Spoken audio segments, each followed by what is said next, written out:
Okay. Hello, Danny. Hey, Matt. And hello, Lee. How?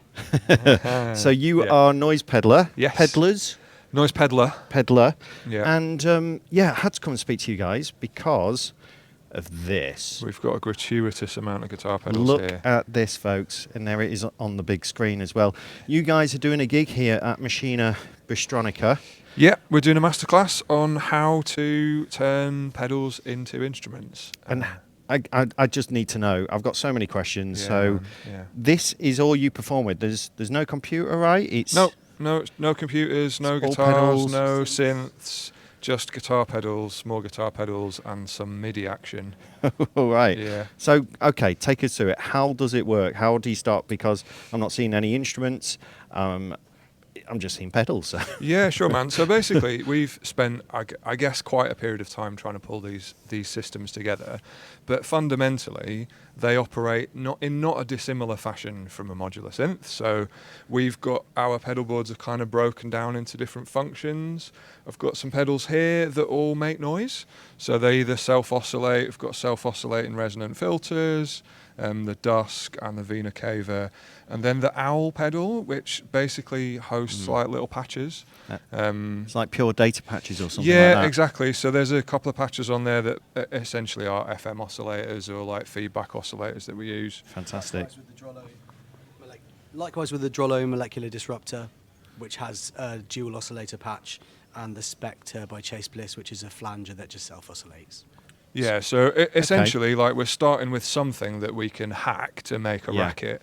So they're your sound sources, if you like. Yeah, sound sources. Yeah, exactly. Yeah. And then from there, we move into something to kind of chop the sounds up into notes, I guess. This is a really cool little mute switch on like a telegraph.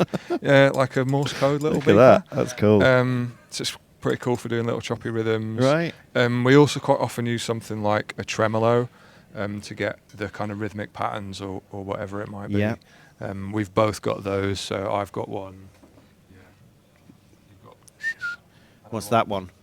Same thing, Chase Bliss Gravitas. Okay. Chase Bliss Gravitas. You'll see some Chase Bliss Lovely. pedal action on here. The semaphore, the cattle inbred semaphore, which is like long discontinued, but I love this. You can get it to go so blippy. It's amazing. And what is this? Is that a just tremolo? a tremolo. It's just like an Right. analog tremolo. So And I guess pretty cool. so. The thing with tremolos obviously is that you're going to get rhythmic effects, and you could have square wave, you could have, I guess, sine or triangle wave. Or Exactly. Yeah, you can shape the notes. So we got like sound sources, then we chop the sound up, and then essentially we go into like pitch land. So Meris Hydra, which does 3-part harmony. The Banana Nana, which is like a polyphonic 8-step pitch sequencer. Lee's got the amazing Digitech Whammy. Yeah, some classics like the Whammy and the Pog by Electro Harmonics on the Ricochet as well. Yeah, so essentially we're like taking a sound, we're chopping it up a bit, and then we're using this stuff like to kind of force it into some sort of tune. The Hydra is amazing because it will force tune any pitch to concert or to the nearest concert semitone. So that allows us to play in tune with each other. And then from there, I've got a little sampler that's just like on some arcade button samples. Yeah. And then we both kind of go from one single sound like audio path, and we split out into ABYs, and we split out into 2 audio paths. So here I've got bottom signal chain, which has some delays and loopers, and then top signal chain, which has delays, pitch shifty loopers, that kind of stuff. And that basically allows us to create like 4 parts between us. Yeah, 4 or more. Yeah, 4 or more. And are these then looped up, or is everything just free flowing? How's it going? No, looped or is that up, part of your sampler? Yeah, so I mean that's just for kind of triggering sounds that I might do like midway through a tune. But we've both got importantly MIDI clocked loopers. Okay. So there's a MIDI brain. We're using the Morningstar MC8, which is great, and then the MIO to kind of route everything. And this is sending out clocks, so we're all in time. Yeah. We got set BPMs for tunes. It's allowing us to record presets, that kind of stuff. Yeah. And then looper, clocked looper. I haven't mentioned these guys. Yeah. Definitely I'll come around there, and maybe you can show us, Lee. Yeah, and MIDI control is a big thing as well. Like we couldn't do what we're doing basically without lots of MIDI sync. I think we're using all 16 channels across both of the boards. Some of them doubled up that are just sending clock basically, keep us all in time with each other. Amazing. Yeah. Let me just pop around and see this half of the board. It's quite extensive, folks. I'm just down here, and you can see what they've. I mean, this opens up a whole nother world for me. You know what it's like. Yes, you know what it's like with Eurorack. I mean, this is like the next level. So.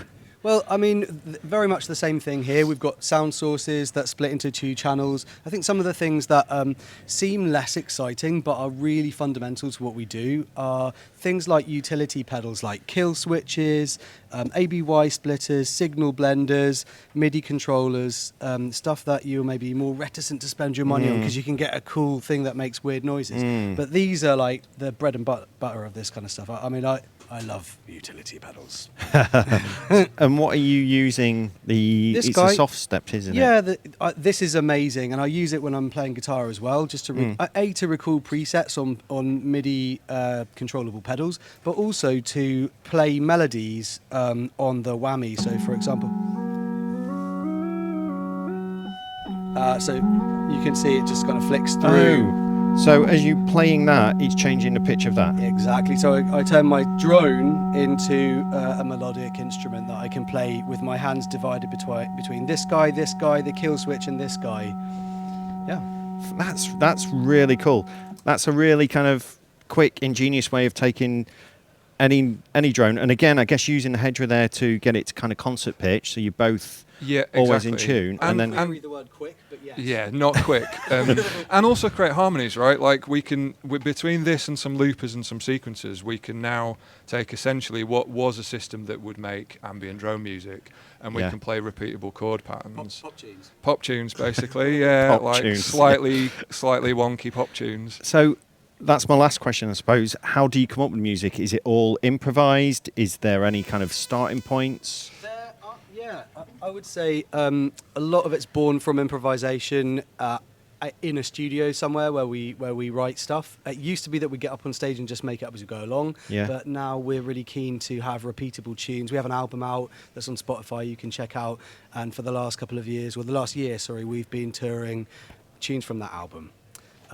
Is that just Noise Peddler, Bandcamp? Bandcamp and Spotify. Spotify. And find us on Instagram, just Noise Peddler. Yeah. And when we write stuff, a lot of the time it's like, okay, this time why don't you take beats and chords, and I'll take textures and melody and bass lines and see how that goes. We sort of try and swap roles in quite a traditional sense, really. Like fantastic. I love that as well. I guess for you guys, it kind of keeps it exciting as well. There's a slight element of the unknown mixed in with a bit of structure or a bit of the known. Mm-hmm. You mentioned beats. Yeah. What you got kicks, or are they just samples coming from there, or are you making those from scratch? I mean, we can. Yeah, we're making stuff from scratch. Like essentially, there's similar kind of recipe, right? I'm not sure I'm in the right thing for this, but I can probably give you a little estimation. There's a little bass sound, and then there's a 165 beats per minute kick. Just oscillator into into resonant filter that's MIDI clocked on LFO control, and then you've got that, and you can then pitch it up and make yourself a little kind of high melody sound, you know what I mean? So yeah, we're just finding ways to hack it basically, and that's what's creative about it, is like there are many much easier ways to make these sounds in computers, on synths, whatever, but somehow like the kind of crunkiness of it and the challenge and the challenge means that you make something you wouldn't make otherwise. But it's also like why I got involved with music in the first place is the creativity, the excitement, there's the kind of fun side to it, so I totally get it. I love the approach. Thanks, man. It's really cool. Can't wait to check you guys out later. Yep, we'll be giving a masterclass, and anyone who like vague interest, any of this stuff, check out the album, Spotify, Bandcamp. We've got limited edition vinyl on Bandcamp. You can send for one on lovely Splatter. You're going to have to do your own limited edition foot pedal or something at some point. This is the next thing, you know? Like, pedal manufacturers out there, hit us up. We'll make you something that does something nobody else wants. Yeah, fantastic.